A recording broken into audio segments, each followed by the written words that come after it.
नमस्कार दोस्तों। आइए आज हम लोग बात करते हैं डेली करंट न्यूज के संदर्भ में। बहुत ही महत्वपूर्ण खबर जो इंटरनेशनल न्यूज है, जो कि इंटरनेशनल रिलेशन से संबंधित है। आज हम लोग देखेंगे, जैसा कि आप हमारे पीछे देख रहे हैं, भारत में होगी क्वाड की बैठक। असल में अमेरिका के नवनिर्वाचित राष्ट्रपति डोनाल्ड ट्रंप का हमारे देश भारत के प्रधानमंत्री आदरणीय नरेंद्र मोदी जी से वार्तालाप शुरू होने के दौरान उस संदर्भ में आप देखेंगे एक नई विचारधारा के रूप में अगले महीने क्वाड की बैठक है और ये बैठक भारत में होगी। तो इस पूरे प्रकरण को भारत और अमेरिका के बीच जो संबंध है, उस संबंधों में जो बदलाव हो रहा है, जो उतार चढ़ाव आ रहा है, उसे भी समझने का प्रयास करेंगे, बिल्कुल बेसिक बातों के माध्यम से।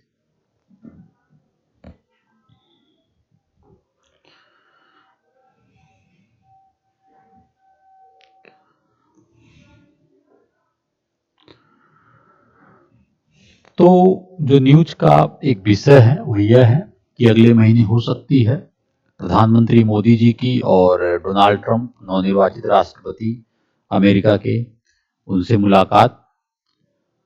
चूंकि जो प्रकरण है, मैंने बताया आपको कि प्रधानमंत्री नरेंद्र मोदी जी ने सोमवार को अमेरिका के राष्ट्रपति डोनाल्ड ट्रंप जी से टेलीफोन पर बातचीत की। इस दौरान दोनों नेताओं ने भी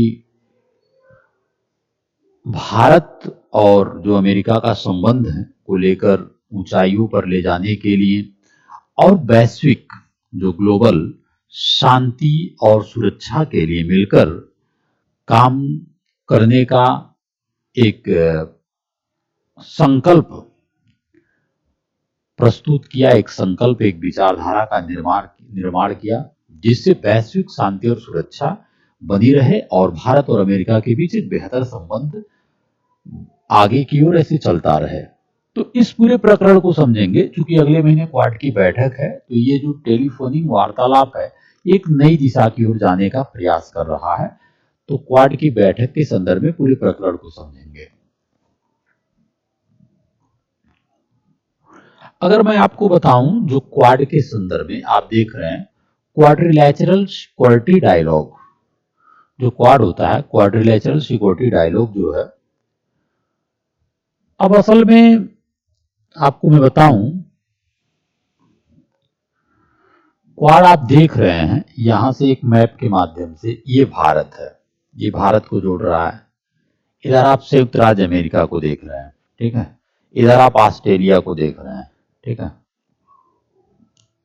इधर आप जापान को देख रहे हैं, ठीक है। तो ये एक चतुर्भुज के रूप में आपस में जुड़ते हैं ये देश, ठीक है। तो इस पूरे प्रकरण को समझेंगे। जैसा कि हमने आपको बताया कि जो क्वाड का फुल फॉर्म है क्वाड्रिलेटरल सिक्योरिटी डायलॉग। देखिए, क्वाड जो है यह भारत, अमेरिका, ऑस्ट्रेलिया और जापान का एक अनौपचारिक बहुपक्षीय समूह है, जिसका उद्देश्य एक स्वतंत्र तथा खुले हिंद प्रशांत क्षेत्र के लिए सहयोग करना। हिंद प्रशांत क्षेत्र, इंडो पैसिफिक जो रीजन है, उसके भी सहयोग करना, आपस के जो देश हैं। अगर मैं आपको बताऊं क्वाड की उत्पत्ति के संदर्भ में, तो इसकी शुरुआत 2004 के हिंद महासागर में जो सुनामी के बाद एक कमजोर साझेदारी के रूप में हुआ था, ठीक है। और जब चार देश, ठीक है, आपसी जो प्रभावित देशों को मानवीय और आपदा सहायता प्रदान करने के लिए एक साथ आए थे, उसी दौरान इसकी शुरुआत हुई थी। इस विचारधारा का जो निर्माण है क्वाड का 2004 में। 2007 में पूर्व जापानी प्रधानमंत्री शिंजो आबे द्वारा, ठीक है, औपचारिक रूप दिया गया क्वाड का, लेकिन फिर भी यह निष्क्रिय हो गया था 2007 के बाद भी। एक दशक बाद इसे 2017 के बाद आप देखते हैं कि इसे पुनः पुनः जीवित किया गया। और मुख्य मामला यह है कि चीन के बढ़ते प्रभाव के प्रति, ठीक है, इस क्षेत्र में जो परिवर्तित दृष्टिकोण है उसके संदर्भ में इसे पुनः जीवित किया गया, जो आपके सामने क्वाड का स्वरूप दिखता है। ठीक है, यह है क्वाड के बारे में बहुत बेसिक जानकारी।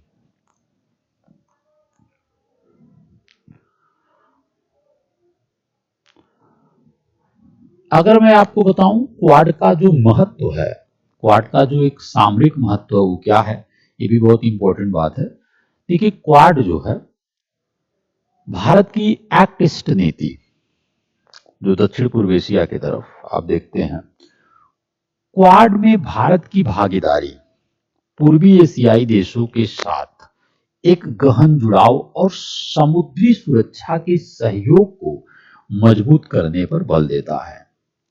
उसके साथ साथ आप देखेंगे सैन्य सहयोग, यह समुद्री सुरक्षा बनाए रखने और कानून के शासन को सुनिश्चित करने के उद्देश्य से सैन्य सहयोग, खुफिया जानकारी साझा करने और संयुक्त अभ्यास, एक सेना अभ्यास, सैन्य अभ्यास के लिए भी एक मंच प्रदान करता है क्वाड। ठीक है, इसके साथ साथ आप देखते हैं कि चीन के प्रभाव, जो चीन का मैंने बताया ना कि 2017 में इसे पुनः जीवित करने के पीछे का कारण चीन के बढ़ते प्रभाव को संतुलित करने का भी एक विचार है, और भारत के समुद्री व्यापारिक मार्गों को सुरक्षा और अंतर्राष्ट्रीय जल में, जो अंतर्राष्ट्रीय जल में नौवहन की सुनिश्चितता करने के लिए उसके हितों के संदर्भ में एक महत्वपूर्ण कदम है क्वाड। ठीक है, ये इंपॉर्टेंट बात है, तो महत्वपूर्ण कदम के रूप में माना जाता है। ठीक है, अब आइए हम लोग चर्चा करते हैं कि India US relation under Trump 2.0, challenge and opportunity for India. अब हम लोग बात करते हैं कि भारत और अमेरिका के बीच, मुख्य रूप से बात करेंगे कि भारत और अमेरिका के बीच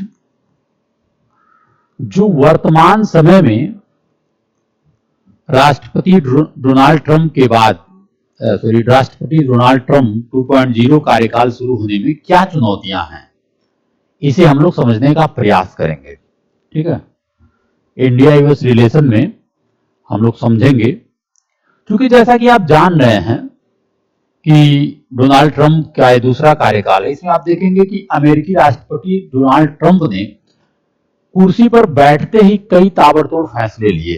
ठीक है, जिसको लेकर पूरी दुनिया में जबरदस्त हलचल मची हुई है।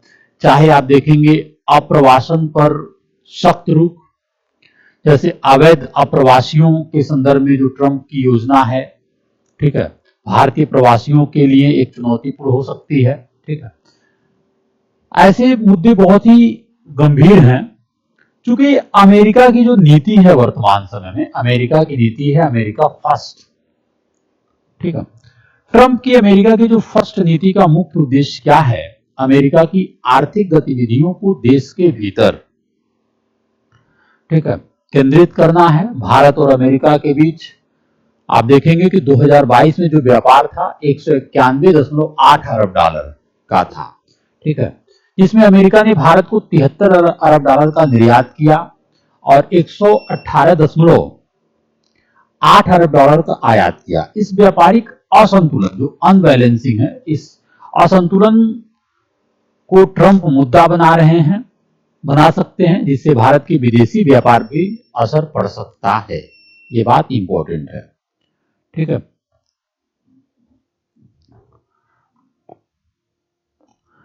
अब जो अवैध अप्रवासियों के खिलाफ डोनाल्ड ट्रंप का एक नीति है,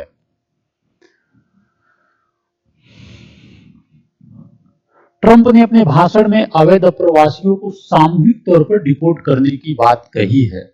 और आप जानते हैं पिछले साल की बात है कि लगभग 97,000 भारतीयों को अवैध रूप से सीमा पार करते समय पकड़ा गया था। ठीक है, ये 1 ईयर पहले की बात है। अभी देख रहे हैं वहां पे जो समस्या है भारतीयों के संदर्भ में, H1 वीजा और भारतीय छात्रों पर भी प्रभाव पड़ सकता है। अवैध प्रवासियों के खिलाफ जो मामला है वो है ही ये, जो H1 वीजा और भारतीय छात्रों पर एक प्रभाव है, जिससे आप देखेंगे कि H1 वीजा जो भारतीय IT पेशेवर है ना, जो काम करने वाले लोग हैं, इनको वहां पे अमेरिका में काम करने में कठिनाई हो सकती है, ठीक है। लेकिन इसका एक लाभ है कि भारत, ये लोग जो पेशेवर हैं, ये अपनी योगदान भारत के IT सेक्टर में भारत को मजबूत बनाने के लिए अपना योगदान दे सकते हैं, ठीक है। चूंकि ट्रंप ने अपने पहले कार्यकाल में ही H1 वीजा के नियमों में सख्ती की थी, जिससे आवेदनों की अस्वीकृति दर बढ़ गई थी, ठीक है। इसके साथ साथ आप देखेंगे कि ब्रिक्स देशों पर चेतावनी भी ट्रंप ने दिया है, और ट्रंप ने ब्रिक्स देशों द्वारा नई करेंसी लाने पर 100% टैरिफ लगाने की भी धमकी दिए हैं। इससे भारत को भी चुनौती का सामना करना पड़ सकता है। ये सब इम्पैक्ट है भारत पर भी, चाहे अवैध प्रवासियों के संदर्भ में हो, चाहे H1 वीजा के संदर्भ में हो, ठीक है, चाहे ब्रिक्स में भारत भागीदार है। ये सब बहुत ही एक नकारात्मक इम्पैक्ट है।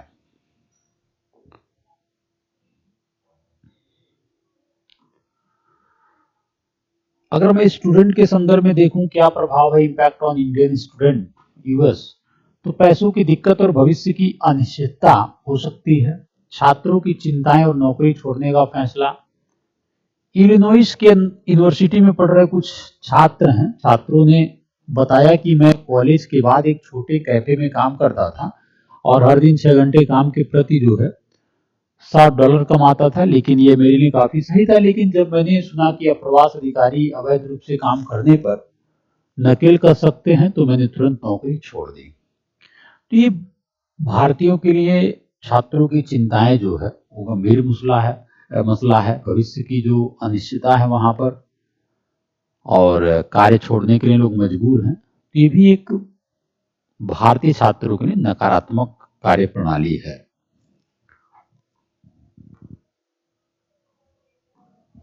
ठीक, तो ये रहा इंडिया यूएस रिलेशन के संदर्भ में, जो क्वाड की बैठक के संदर्भ में नई अगले महीने हो सकता है क्वाड की बैठक हो, जिसका सम्मेलन भारत में होगा।